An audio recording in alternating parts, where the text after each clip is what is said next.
ano de São Lucas 24 horas. No programa de hoje você vai conferir os momentos que marcaram a trajetória do programa. No segundo bloco, o Dr. Luiz Carlos Toso e a doutora Rafaela Arneiro Gonçalves Caron vão falar sobre a importância dos cuidados paliativos. O São Lucas 24 horas começa agora.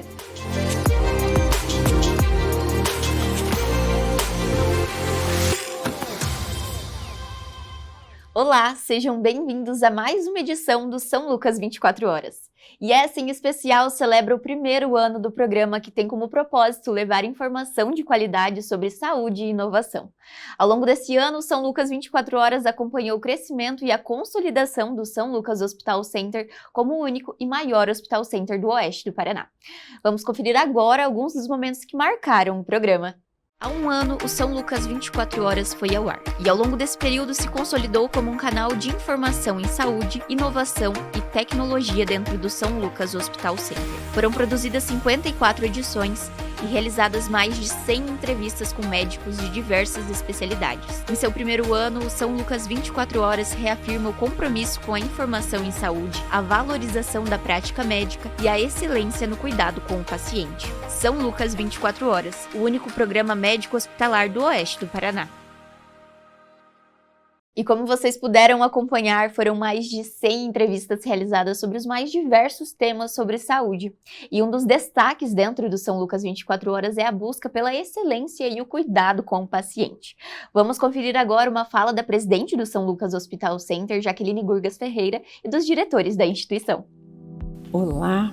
Hoje é um momento muito especial, eu diria que é um momento de emoção, de muito orgulho, afinal um ano do nosso programa. Se você for pensar, né, Gabriela, são 12 meses com mais de 50 edições, mais de 150 profissionais altamente capacitados, compartilhando conosco as suas experiências, os seus conhecimentos, né? E eu diria que é em todas as áreas de saúde. E essa área que faz parte de todo um ecossistema de saúde do nosso Hospital São Lucas Center. E sempre falo que o objetivo desse projeto é compartilhar com toda a comunidade de Cascavel, com toda a região, através de todos os nossos meios de comunicação, as experiências que acontecem aqui e mostrar um pouquinho de toda essa estrutura, de toda essa inovação tecnológica que o hospital está sempre à frente. E claro, com esses profissionais fantásticos que dividem conosco essas experiências. E eu brinco sempre que claro que o nosso objetivo principal é o nosso paciente, mas nós temos também um compromisso muito sério com nossos acadêmicos. Afinal, no Brasil, temos pouquíssimos cursos de medicina com hospital próprio. E no Paraná, eu acho que somos 2 ou 3 só que possuem hospital de ensino. Então, a gente tem que mostrar isso também, esse nosso compromisso também com o nosso acadêmico. E claro, gostaria de aproveitar essa oportunidade de parabenizar você por esse programa. Você é uma apresentadora fantástica, eu acho que você também aprendeu muito com saúde, aprendeu muito nesse ano. E em teu nome, cumprimento todos aqueles que fazem parte direta e indiretamente da produção desse nosso programa. E também o meu agradecimento especial a todos esses profissionais que se doam um pouquinho, né, Gabriele, para trazer todo o seu conhecimento e compartilhar essas informações do dia a dia do nosso hospital. E que a gente consiga sempre levar a informação e manter essa nossa missão, que é o cuidar do paciente com todo carinho e profissionalismo. Obrigada. Isso é uma coisa, assim, muito, muito importante que foi feito durante esse ano, né? Porque uma das missões que o profissional de saúde recebe é o de educar, é de transmitir conhecimento, é de esclarecer, é de trazer para a população, trazer para as pessoas aquilo que pode afetar a sua saúde, aquilo que pode fazer com que a sua saúde melhore, né? E aí eu como médico, que já não sou um médico tão novo, me sinto muito privilegiado de fazer parte de um hospital que, além de fazer a parte curativa, que é a parte da hospitalar, a gente também está fazendo muito de preventivo. A gente está disseminando conhecimento, tal. Foi uma iniciativa maravilhosa. A direção-geral do hospital está de parabéns, que é uma coisa que eu acredito que pouquíssimos hospitais do Brasil têm. Então, isso que a gente fala, até a gente se emociona isso, porque eu acho que a gente faz um pouco de diferença no conhecimento de todo mundo. Que bom que estamos fazendo um ano deste programa. Muita informação, muito avanço tecnológico, primeira instituição hospitalar a ter um modelo de um marketing muito bem dirigido, cientificamente controlado. Esse programa para nós é um avanço muito grande, porque a gente consegue passar as informações no nosso dia a dia do hospital. Isso é muito importante para nós. Foi um ano de muito crescimento do hospital. Então, nos últimos 2 anos, e principalmente neste último ano, o hospital cresceu demais junto com o programa. O programa acabou alavancando também essa questão. Por quê? Porque é um meio que as pessoas ficam sabendo dos serviços do hospital. E isso é muito importante. Então, o hospital tem uma base boa aqui para atendimento e também tem um meio de comunicação boa, que é o programa. Cresceu muito a questão da hemodinâmica com a abertura da segunda sala, a separação também da sala e um espaço dedicado para endoscopia, colonoscopia e endoscopia. Novas especialidades no consultório, também tivemos bastante especialidade nova. A questão da ortopedia no pronto-socorro, 24 horas, que também foi uma evolução muito grande do hospital, e além, claro, da cirurgia robótica, que vem aumentando e vem com novas especialidades. E também novidades para o mês que vem, já o robô ortopédico. Nos últimos anos o Hospital São Lucas ele tem aumentado bastante, tanto em estrutura física, em estrutura de pessoal, quanto agregado serviços complementares e tornando assim um centro diagnóstico e terapêutico cada vez mais completo. Nesse sentido, a gente pode chamar a atenção aí, mais recentemente, o fato de a gente ter agregado o ortopedista 24 horas no pronto-socorro, que tem aumentado a nossa resolutividade para traumas e fraturas em geral, né? E a gente também pode enfatizar agora nos últimos meses a ênfase que o hospital tem dado aí à parte cardiológica, né? Agregando equipes especializadas para tratamento e implantando protocolos para o atendimento agilizado desses pacientes que são candidatos aí a procedimentos e a investigação diagnóstica cardiológica, né? Então, desde a chegada do pronto-socorro até a passagem pela hemodinâmica e tratamento complementar nas unidades de terapia intensiva e unidade de cuidados intermediários, torna o atendimento integral completo do diagnóstico ao tratamento definitivo, né? Então, foi um grande avanço para a instituição e nós temos caminhado no sentido de deixar cada vez mais o atendimento mais eficiente para uma melhor qualidade de assistência ao doente. E uma das entrevistas que marcaram o São Lucas 24 horas foi com o Dr. Maciel Costa, o Dr. Eduardo de Davi e também com o Dr. Gustavo Maftum, onde falamos sobre a primeira cesárea realizada no Centro de Hemodinâmica da instituição. Vamos conferir um trecho da entrevista. Então hoje nós vamos falar sobre esse procedimento que foi realizado no Centro de Hemodinâmica, que foi uma cesárea, certo, Dr. Maciel? Gostaria que o doutor começasse explicando para a gente um pouco mais, dando um contexto do que é que foi feito nesse procedimento. Bom, o caso ele era bem delicado. Uma gestante jovem, foi a primeira gestação dela. Ela sabia previamente que teria alguns miomas, alguns maiores, outros menores. Porém, ao descobrir a gravidez, isso é normal dos miomas até a 20ª semana da gestação, devido à própria ação dos hormônios da gravidez mesmo sobre os miomas, eles começaram a aumentar muito de tamanho. A gente teve um total, numa média, de 12 miomas, os 3 maiores de 15 centímetros, de 12 e de 10 centímetros. Então são miomas que para aquela idade gestacional de entre 20 e 25 eram quase o dobro ou o triplo do tamanho do bebê. E o bebê, nessa condição, ele foi se adaptando ali no local do útero, em que teria espaço para ele. A gente sabe que esse tipo de gestação, com múltiplos miomas grandes, a gente classifica como alto risco gestacional por vários motivos. Um deles é o trabalho de parto prematuro, né? Chance de ter alguma complicação em relação à infecção, de romper bolsa, ou mesmo desconforto para a paciente. E o principal deles era a dor, em que ela tinha dor desde o início da gestação até essa fase. Quando chegou esse caso para nós, chegou com 20 semanas no nosso consultório, então gerou a dúvida, né? A primeira, via de parto. A segunda, até quando ir com a gestação? Tudo o que poderia acontecer com ela. E a última é como intervir quando necessário, né? Com o decorrer dos dias, do tempo, Essa paciente, infelizmente, ela acabou evoluindo para um trabalho de parto prematuro e rompeu bolsa com entre 24 e 25 semanas. A gente conseguiu ganhar um pouco de tempo avaliando a paciente diariamente, mas aí veio a questão, né? Pela ressonância, nos exames que a gente fez, a gente viu que um dos miomas ele bloqueava a passagem do bebê para parto normal, então teria que ser via alta ou cesariana, né? E qual seria a melhor maneira de fazer essa intervenção? Seria da maneira como a gente é habituado a fazer? Porque a gente sabe que uma paciente com múltiplos miomas tem um risco de esterectomia, que quando a gente vai fazer a revisão da literatura, a principal conduta, na maioria das vezes, era realmente tirar o útero da paciente. Porém, tinha o desafio de ser o primeiro filho dela em um prematuro extremo. Então, a gente não queria ter essa conduta tão agressiva dentro das nossas possibilidades.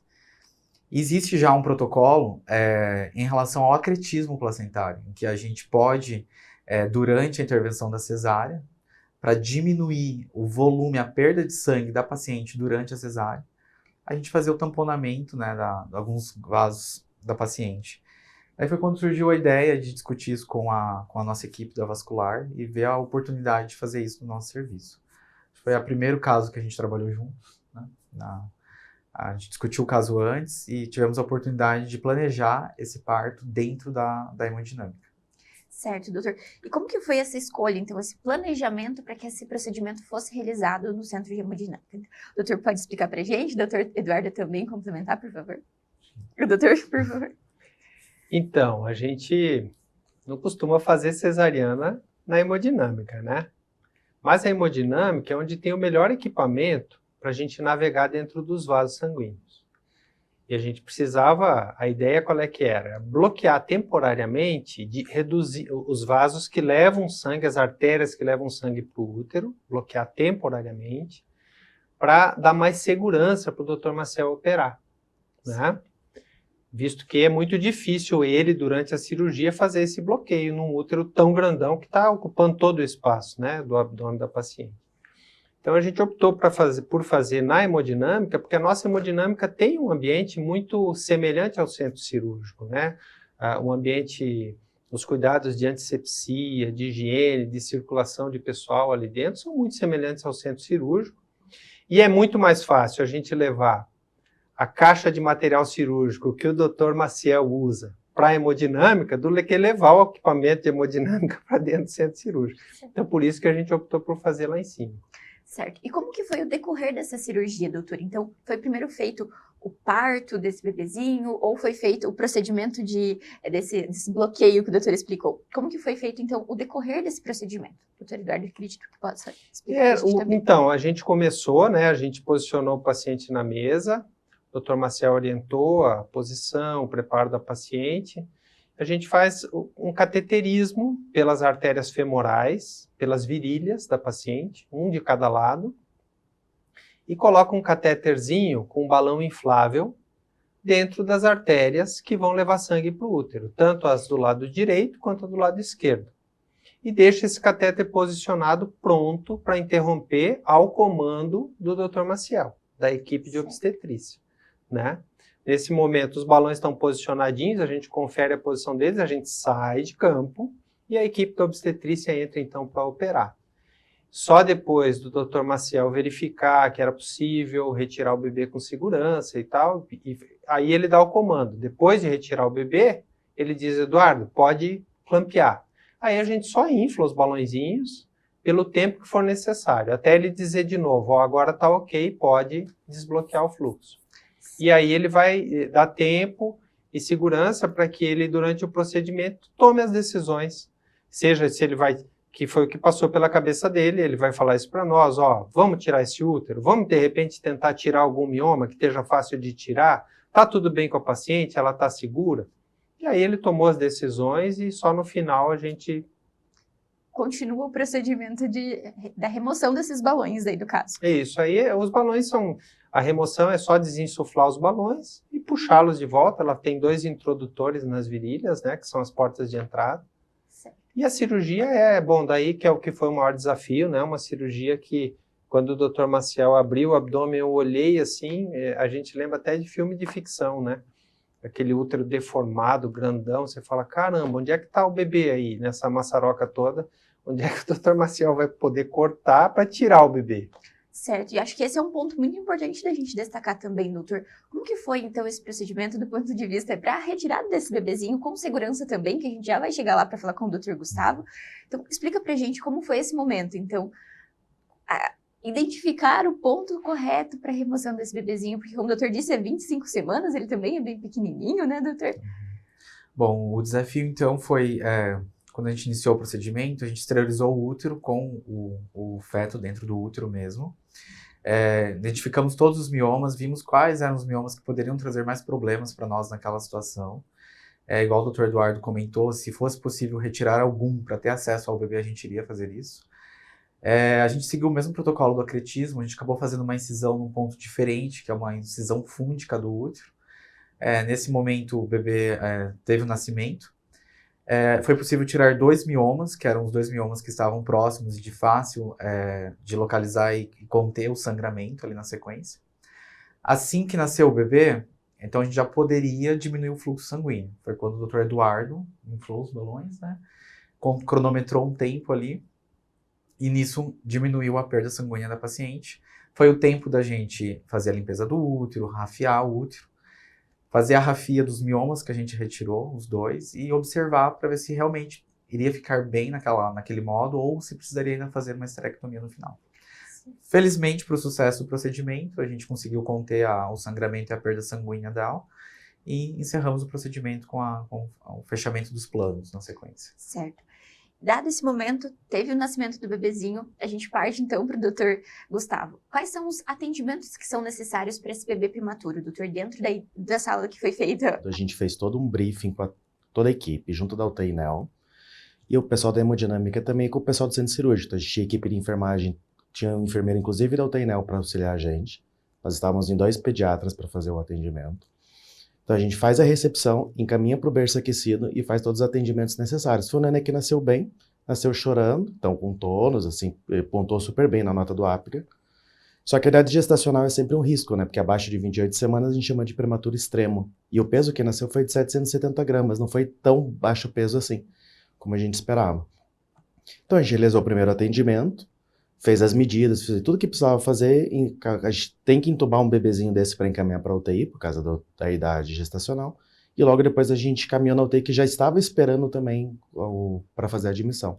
Sim. Então a gente trabalhou em equipe, né? Então, tanto a equipe da UTI NEL quanto junto com o pessoal da obstetrícia, para ter o procedimento certo e ter tudo funcionando no momento adequado, para não ser nada de surpresa. Você, precisou nascer e prepara leito e tudo mais. Até porque a gente teve que deslocar todo o equipamento que a gente habitualmente tem nas salas de partos no centro cirúrgico para um setor que não é habituado a nascimento, como a hemodinâmica. E acho que esse ponto da comunicação e da multidisciplinaridade também é muito importante a gente destacar, né, doutor? Então, quando surgiu esse procedimento, o doutor teve que contactar todas essas equipes e preparar, como o doutor disse, esse planejamento para o nascimento desse bebezinho. O doutor poderia explicar também sobre como foi todo esse planejamento do procedimento? Primeiro começou conversando com o Dr. Eduardo, a possibilidade de fazer esse procedimento e de fazer na hemodinâmica. E depois veio acionar o time mesmo, né, que além do obstetra, do médico vascular, do pediatra, teve a avaliação da equipe anestésica antes, porque pensando na perda possível de sangue que ela poderia perder no procedimento, tem a questão de acesso central, alguns outros cuidados a mais que a anestesista precisaria saber durante o procedimento, em relação a sedar ou não o paciente, qual o tipo de anestesia. E a gente também tinha a presença de um intensivista, caso precisasse de transfusão de hemocomponentes maciça, de outras intervenções. Felizmente não foi necessário, mas a gente tinha uma retaguarda grande da equipe médica multiprofissional ali. Além da equipe de enfermagem da hemodinâmica, do centro cirúrgico e da UTI neonatal também, né? Então, contando mais ou menos a média de profissionais envolvidos, que eu contei no dia, mais ou menos de 12 a 14 ali. Uma equipe envolvidos, bem cada um em um momento, né? Antes da cirurgia, durante, pós-cirurgia e o cuidado da UTI neonatal. E tudo, como o doutor disse, precisa fluir bem corretamente para que esse paciente, tanto a mãe quanto o bebê, tenham o atendimento e a segurança, que é o mais importante, né, doutor? O doutor comentou sobre é um procedimento diferente de ser feito na hemodinâmica e mostra mais uma vez que o São Lucas está preparado para receber diversos tipos de complexidade, né, doutor? O doutor poderia falar para a gente também sobre isso? Isso é sempre uma satisfação, né? Porque as pessoas, a sociedade em geral hoje, tem o cacuete de achar que formando bastante médico está tudo resolvido. Não adianta só ter médico, a gente tem que ter estrutura e a gente tem que aprender a conversar as diferentes especialidades. E por isso esse ambiente aqui, dentro do Hospital São Lucas, é um ambiente muito fértil para esse tipo de situação, onde é necessário a interdisciplinaridade, onde é necessário o diálogo. A gente tem toda uma estrutura aqui dentro do hospital pronta para nos auxiliar. E às vezes a gente nem sabe, às vezes tem coisas aqui dentro que a gente pode lançar a mão que a gente não conhece, não sabe que tem, né? Então, à medida que a gente começa a se falar, por exemplo, esse procedimento foi a primeira oportunidade que a gente teve contato. O Dr. Maciel um dia me telefonou, a gente conversou, eu falei, legal, a gente está aqui, a gente sempre esteve aqui, mas agora ele já sabe, ele não vai nem perguntar mais. Ele, os outros colegas da obstetrícia, o pessoal do marketing que ajuda a divulgar, só sabia, a estrutura lá está pronta, né? Se o Dr. Eduardo está viajando, tem o Dr. Gustavo Giolo, tem o Dr. Henrique Matsuda, o Dr. Daniel Almeida, que são todos cirurgiões vasculares habilitados para isso, né? Então é muito bacana poder trabalhar num ambiente assim tão preparado, né? Com certeza. Doutor, falando sobre, um pouquinho voltando para o procedimento que a gente estava falando, essa paciente, então, ela precisa desse acompanhamento também essa avaliação a longo prazo dessa paciente, né, doutor? Tanto no pré-parto quanto agora no pós-parto. Como que tem sido esse processo? Foram utilizados exames para acompanhamento? Como que foi? Bom, visto que o procedimento já era de risco, essa paciente também tinha uma vaga de UTI reservada para ela já pós-procedimento. Então, ela permaneceu na UTI em observação nas próximas horas. Felizmente, ela foi de alta já 3 dias após. Tem vindo ao hospital diariamente para visitar um RN na NEL. O feedback da paciente eu acho que é o mais importante, né? Perguntei para a paciente como que ela estava, porque seria o primeiro procedimento no hospital daquela forma na hemodinâmica. E ela falou que se sentiu bem acolhida e segura, porque tinham muitos profissionais envoltos dela e todos passavam a segurança que ela precisava ter naquele momento, né? Então, felizmente, a paciente já voltou para o retorno na consulta, ela está bem. O plano agora, ela entende que os cuidados da UTI neonatal, eles são intensivos e não existe uma data certa para sair da NEL. Porém, o futuro gestacional dela foi preservado, porque o útero não precisou fazer uma esterectomia. E o plano agora no futuro é planejar uma embolização dos miomas, que ela pode repetir esse procedimento para diminuir os miomas e talvez fazer a miomectomia no futuro. Mas a gente conseguiu garantir o desejo dela de uma futura gestação. Acho que esse é o mais importante. Isso, com segurança, né, doutor? Exato. Isso é o primordial. E, doutor, poderia falar então sobre esse trabalho que a vascular também pode atuar no tratamento desse mioma, como o doutor citou, por favor? Então, o mioma, o Maciel é quem deveria falar sobre isso, né? Mas assim, eu vou dar pitaco da parte da radiologia intervencionista, né? Uma das formas de tratar mioma é jogar partículas que bloqueiam. O mioma é um tumor muito guloso, ele precisa de fluxo sanguíneo para crescer. Se você priva ele de sangue, ele sofre muito mais do que o útero. O útero é um órgão bem resistente à isquemia, o mioma não gosta. Então, uma das técnicas, quando o padrão ouro, veja bem, a melhor forma de tratar esses miomas é ir lá e tirar o mioma, deixando o útero intacto, que é a miomectomia, né? Isso aí o pessoal da ginecologia que faz, o Dr. Maciel pode falar bem sobre isso, inclusive de forma videolaparoscópica, sem precisar abrir o abdômen do paciente e tal. Mas nem sempre é possível. Às vezes, por conta da localização, da posição desse tumor na parede do útero, aí é onde entra a embolização, como uma alternativa, né? Uma forma alternativa.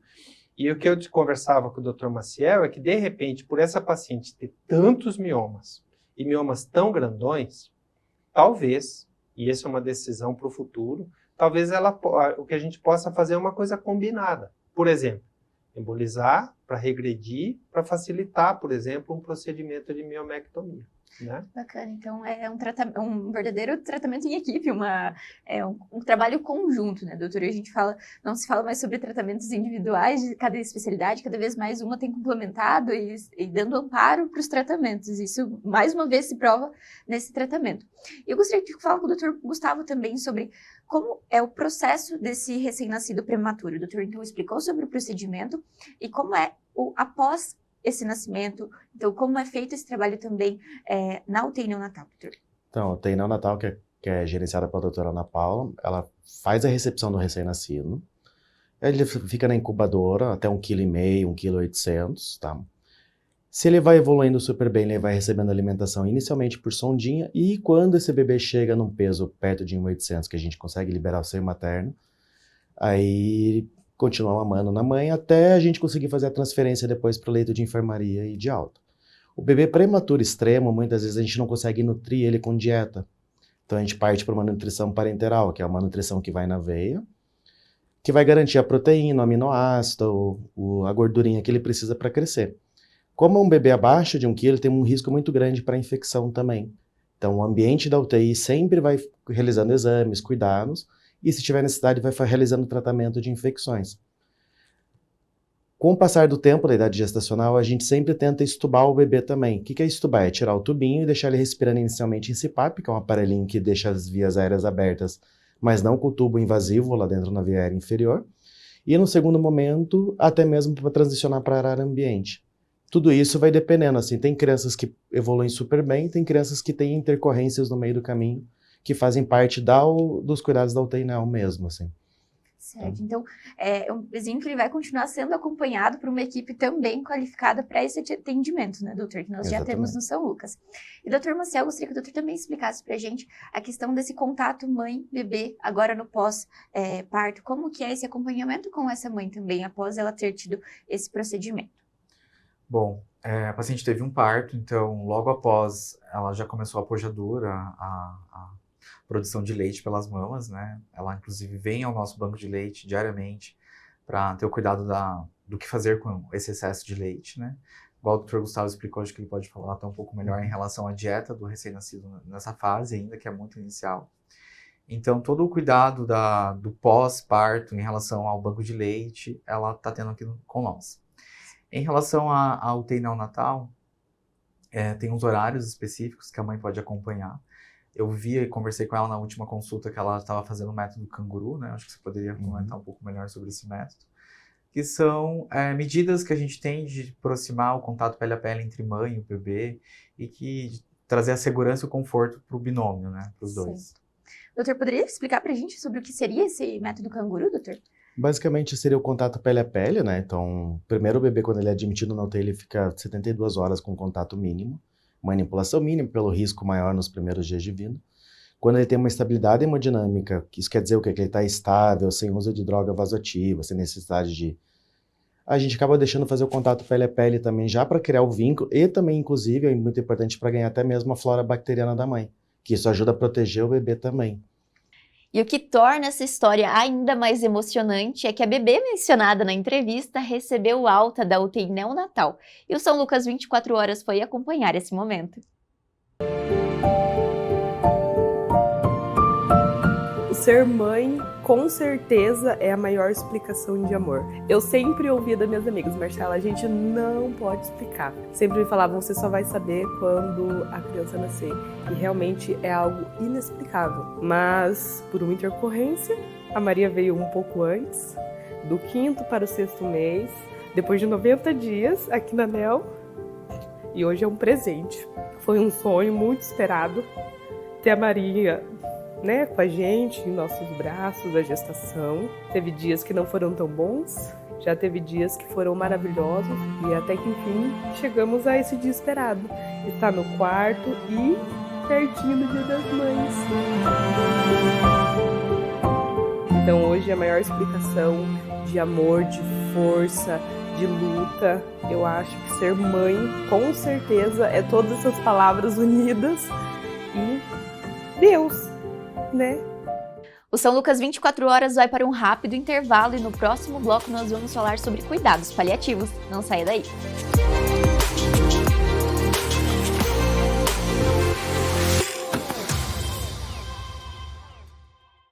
São Lucas Hospital Center. Ortopedia, pediatria, obstetrícia e ginecologia. Atendimento 24 horas.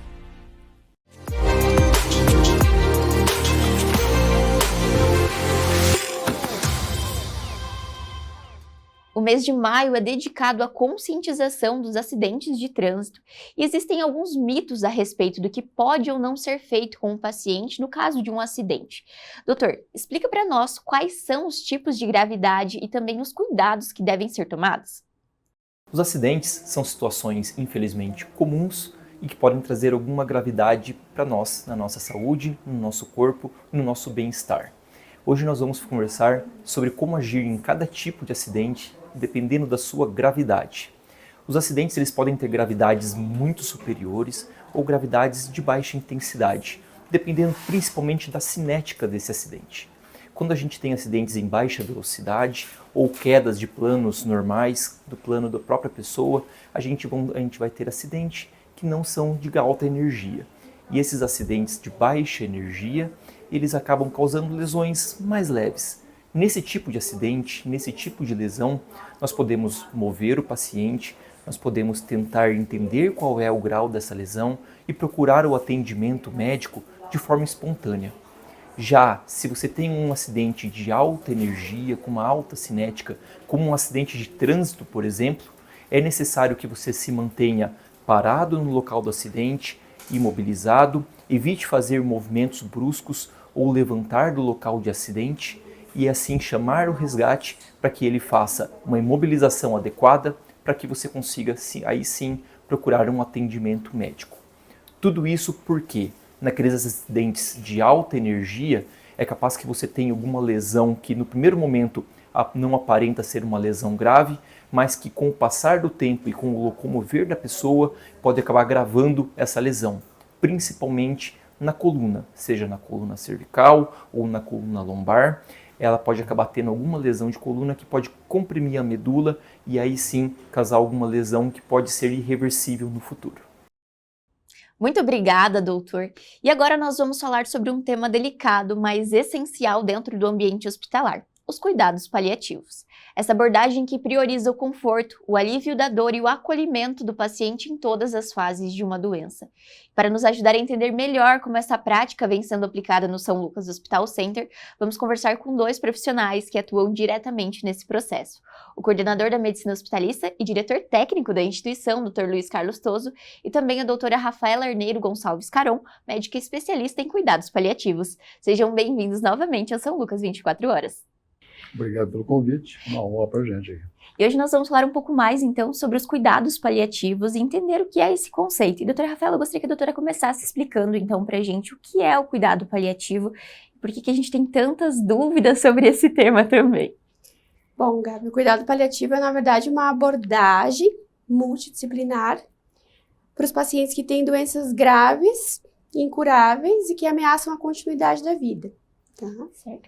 Então a gente fala ali então em doenças mais graves e muitas vezes elas é associadas ao câncer, muitas vezes, né, doutora? Propriamente ao câncer, mas não é só isso, certo?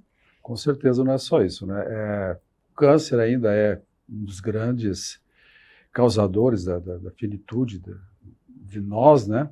Mas temos doenças cardiovasculares, que é uma doença prevalente hoje pelo nosso estilo de vida e hábitos que a gente tem.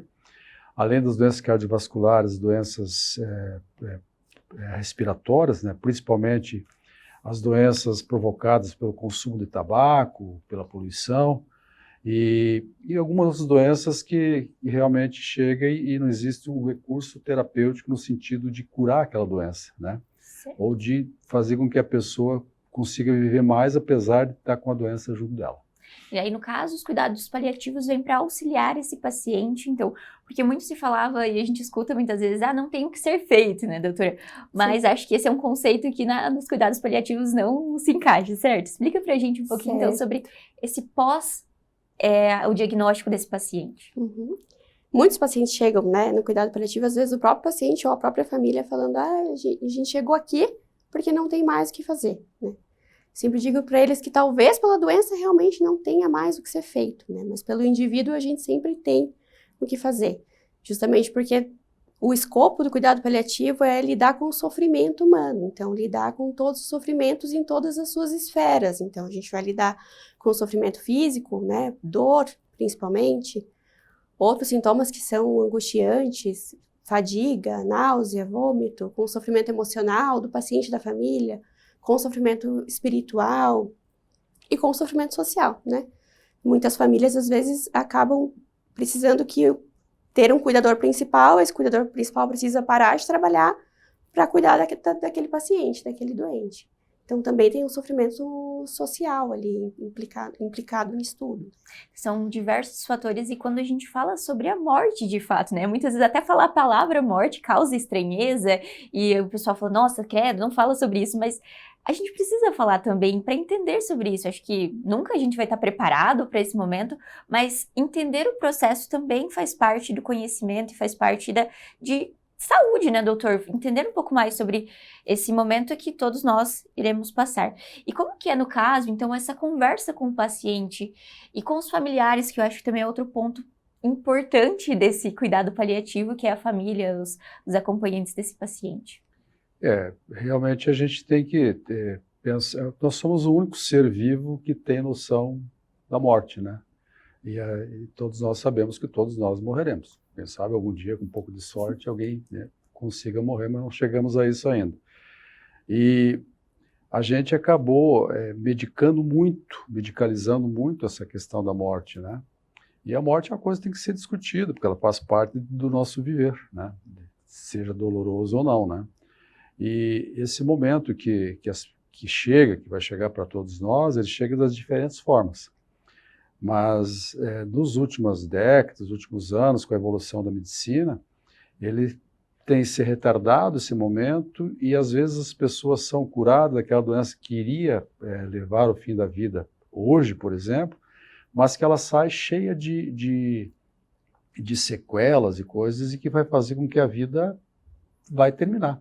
E às vezes vai terminar com mais sofrimento, né? E é aí que entra a medicina paliativa, que é justamente a proposta é discutir a nossa finitude, mas também trabalhar com aquilo que a Rafaela falou para a gente, trabalhar com uma equipe multidisciplinar no intuito de que acolha o paciente e não apenas a doença, e que acolha a família, porque quando essas pessoas adoecem, seja pai, seja filho, seja irmão, tem todo um núcleo familiar que está sendo levado no mesmo roldão, na mesma situação, e aquele sofrimento se estende para a família como um todo. Então a gente busca tratar toda a família. Inicialmente, uma das primeiras coisas que a gente faz, né, Rafael, quando a gente se depara com um paciente que a família não sabe bem o que está acontecendo, tem alguns irmãos que sabem, outros não sabem e tal, e a gente faz questão de chamar toda a família, todas as pessoas que participam da vida daquela pessoa, para tentar esclarecer e tentar ver quais são as angústias que a gente pode ajudar naquilo, mas fazer com que todos saibam exatamente o que está acontecendo e o que esperar nos próximos dias, nas próximas semanas, nos próximos meses. Isso é importante, essa comunicação é fundamental quando a gente fala sobre cuidado também. E doutora, dentro dos cuidados, então, da medicina paliativa, quais são os meios que vocês utilizam para cuidar desse paciente? Então, a doutora falou sobre a questão do alívio da dor, dos desconfortos, e também tem essa questão espiritual, são diversos aspectos. Como que é no dia a dia, então, que vocês cuidam desses pacientes? Porque, como os doutores disseram, são diversas as causas desses pacientes. Explica um pouquinho para a gente. Bom, a gente cuida do paciente em equipe, né? Então, dentro da equipe básica de cuidado paliativo, a gente vai ter o médico, a enfermagem, né, o técnico, o enfermeiro, assistente social, para lidar com o escopo ali dos sofrimentos sociais, o psicólogo, o capelão, né, tem alguns hospitais que têm capelania. Então, cada um vai fazer a sua parte dentro da equipe e cada um de nós compartilha em equipe, né, quais são as dificuldades daquele paciente em cada nível ali. Acho que é isso, é um trabalho em equipe, centrado no indivíduo e também na família. Isso é muito importante. O doutor falou um pouquinho sobre a questão dessa evolução da medicina também, né, doutor? Então, o cuidado paliativo é um tema que vem sendo discutido mais recentemente. E o doutor poderia falar um pouco mais sobre também como é acompanhar isso, porque acaba que muitas vezes os especialistas não têm tanto conhecimento sobre quando indicar para um cuidado paliativo, o que pode ser feito para esse paciente. Explica para a gente como que é essa jornada e a importância da gente falar sobre isso também. Realmente é uma coisa que vem sendo implantada há um bom tempo, né? E não são todos os lugares que fazem, mas com certeza todos farão, né? E a gente às vezes se coloca à disposição do médico assistente.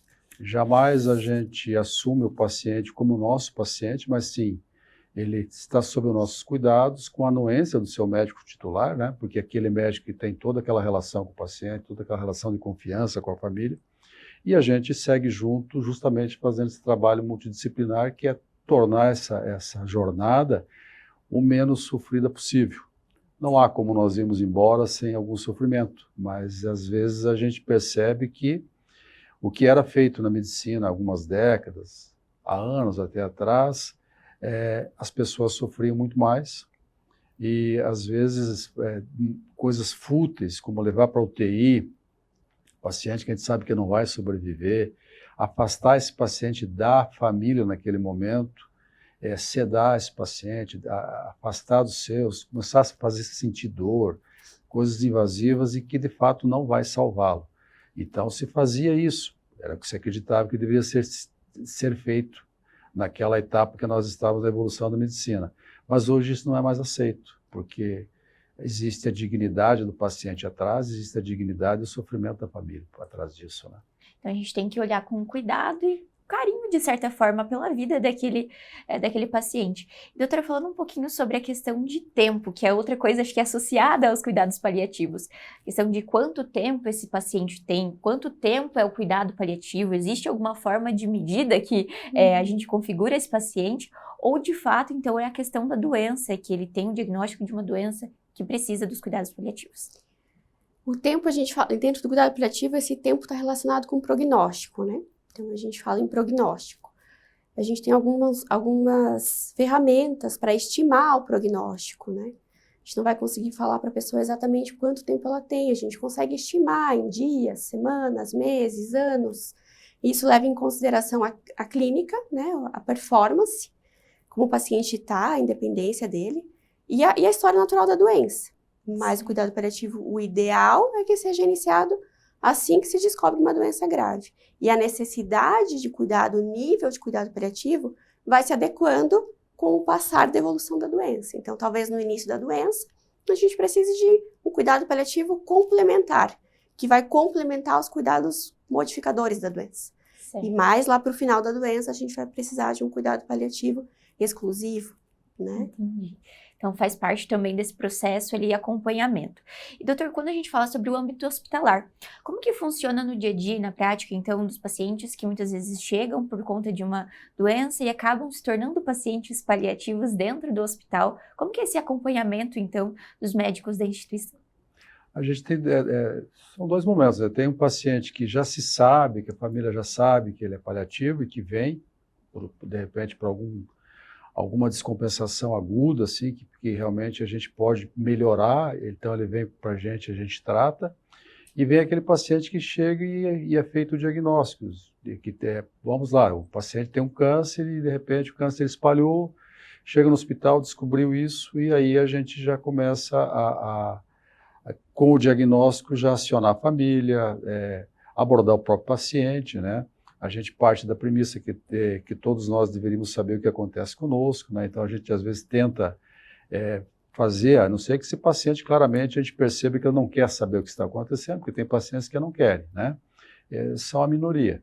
Mas tem muito paciente que quer saber, então a gente procura partilhar isso com ele de uma maneira menos dolorosa possível, né?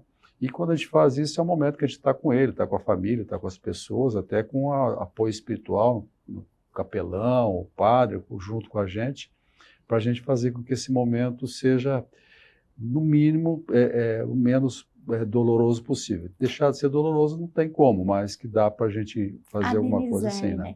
Doutor, quando a gente fala sobre essa questão dos cuidados paliativos, muito se associa, então, que o paciente precisa necessariamente estar em cuidado no hospital. Mas não é só isso também, né, doutor? Muitas vezes o paciente pode continuar em cuidados paliativos em casa, no conforto, certo? Sim, porque tem muito paciente que está em cuidados paliativos, mas tem autonomia.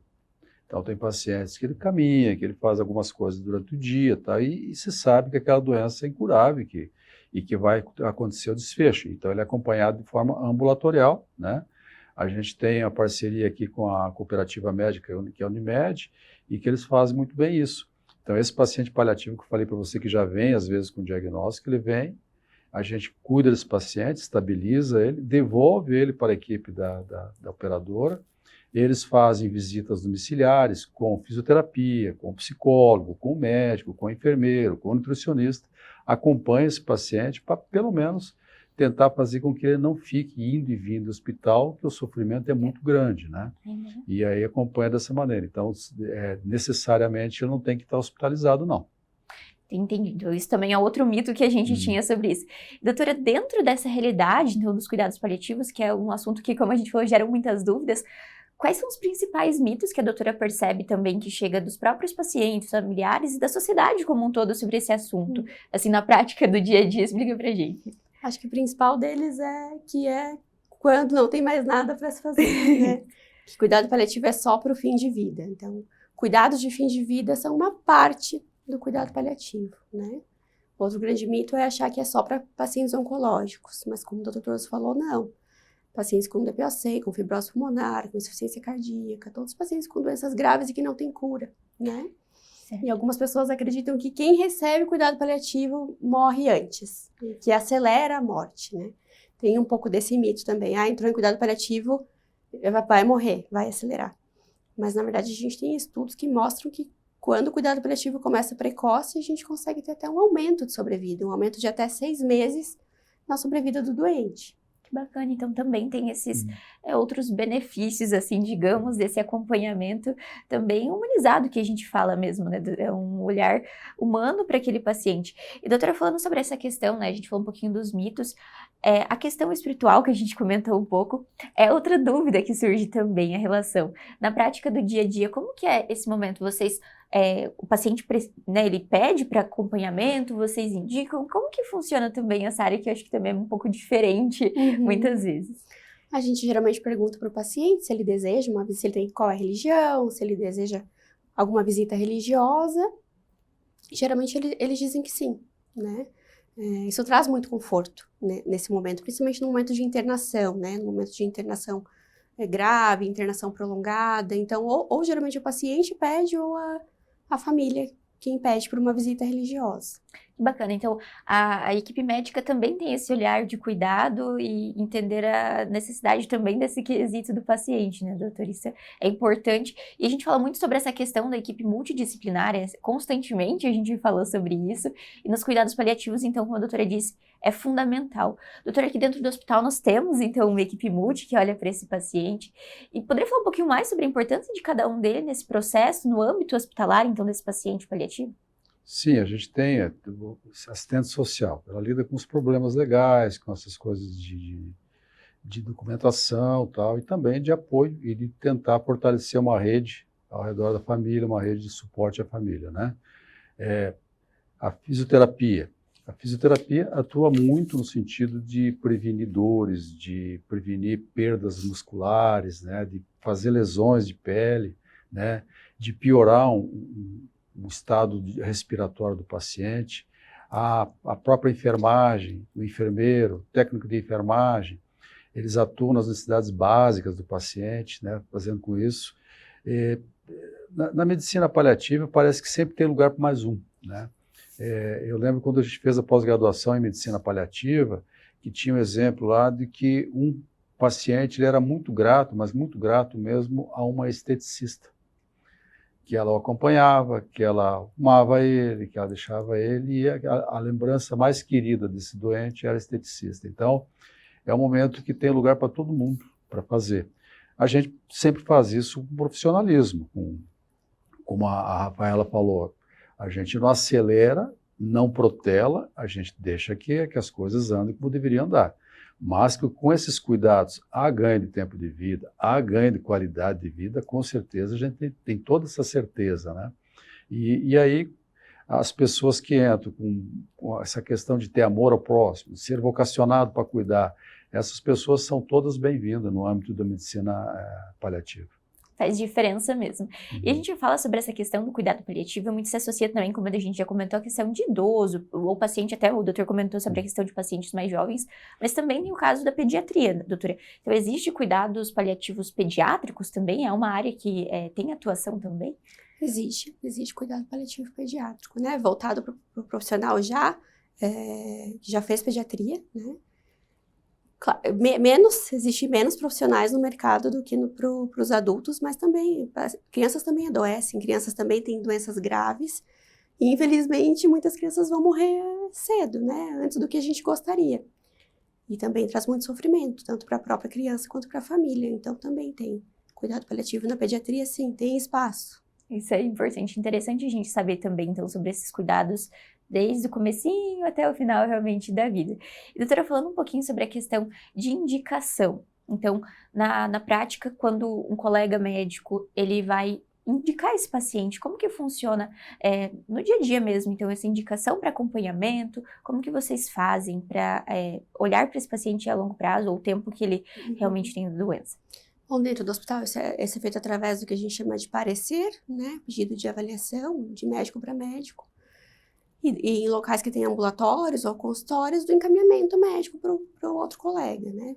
Mas lembrando que é em conjunto, a gente nunca vai pegar o paciente só para a gente, né? A gente vai dividir com o outro colega e as duas especialidades juntas vão atuar na melhora da independência do paciente, da autonomia do paciente, da qualidade de vida. E por que não no aumento da expectativa, né, de vida. Doutora, quando a gente fala sobre essa questão da expectativa também, acho que é outro ponto muito crucial. Esse paciente começou esse momento ali de tratamento da doença, tem toda uma expectativa do quanto ele vai melhorar, como esse paciente vai reagir, vai acontecer ao longo desse processo. E como que é lidar também com essa expectativa, tanto do paciente quanto dos familiares, a gente conversou sobre a comunicação e a clareza durante o processo, mas vocês têm formas também de fazer isso, de lidar com esse paciente, com esse familiar na prática? Acho que a gente tem que acolher as dúvidas, né, e procurar ser o mais claro possível, né. Não tem como um paciente manter a sua autonomia se ele não tiver conhecimento sobre o que a sua doença vai causar, sobre o que os processos os tratamentos vão trazer para ele, quais processos os tratamentos vão trazer. Eu acho que sempre alinhar as expectativas, né, e sempre que possível alinhar a expectativa do paciente e da família em relação ao prognóstico, ao tempo de vida, a como as coisas vão caminhar a partir de determinado ponto. Mas acho que a principal palavra é acolhimento mesmo. É um ponto-chave nesse tipo de cuidado também. Doutor, como que o doutor vê hoje, assim, na realidade da nossa população, a gente tem acompanhado um envelhecimento também da população, e como que tem ganhado esse espaço e até mesmo conhecimento. Um dos papéis hoje do São Lucas 24 Horas é levar essas informações para quem está assistindo, mas a própria população, como que tem recebido e entendido um pouco mais sobre esse processo e a importância desse acompanhamento, porque também precisa dessa aceitação, né? Então, muitas vezes o médico indica, mas o paciente também precisa também buscar esse acompanhamento do médico paliativo. Como todas as coisas que ocasionam mudanças, né, elas acabam acontecendo através do conhecimento, né? Eu acho que cabe a nós profissionais de saúde, acho que a gente está fazendo isso aqui agora, mostrar que existe isso, mostrar para que é isso, principalmente que é uma coisa profissional, que não é uma coisa só de boa vontade, mas uma coisa baseada em ciência, né? E que a gente tem uma coisa que vem acontecendo, e que bom que está acontecendo isso, a população está envelhecendo. A população está envelhecendo com qualidade, na maioria das vezes, né? Então a gente vê pessoas hoje com 80 anos, ativamente da vida, trabalhando normalmente, mas a gente vê pessoas também com 80 anos já em sofrimento físico, sofrimento emocional, mental, e essas pessoas têm que ter um olhar mais profissional em cima delas. Acredito que a maioria das famílias terá uma ou duas pessoas com esse tipo de situação. É uma coisa que realmente não há como fugir disso. A gente vai ter um avô, vai ter uma avó, a mãe, às vezes um irmão, infelizmente às vezes filho, que faz parte da vida, todas essas coisas. Mas é importante que isso seja multiplicado, porque no fundo a gente que passa pela vida para viver bem, para deixar um legado, né? E também nada mais justo do que também o final da vida nosso seja o mais confortável possível, né? Com certeza.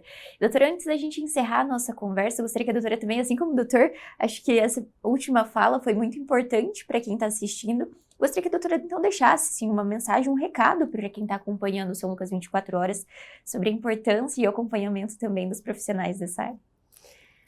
Uma frase que eu gosto muito sobre cuidado paliativo é que cuidado paliativo não é sobre morrer, é sobre como viver até lá. Eu acho que isso define muito o que são os cuidados paliativos, né? É poder dar qualidade de vida para a pessoa que está na sua terminalidade, que está com o seu tempo contado. Então, é com esse recado que nós encerramos a nossa conversa de hoje. Muito obrigada, doutora Rafaela, doutor Toso novamente, e que convite para vir mais vezes. Acredito que esse é um tema muito importante, que precisa ser discutido também na nossa sociedade. Então, muito obrigada novamente. E o São Lucas 24 Horas de hoje fica por aqui. Na próxima edição, nós vamos falar sobre nutrologia hospitalar. Acompanhe as redes sociais através do @FH São Lucas Cascavel para ficar por dentro de todas as novidades. E até o próximo!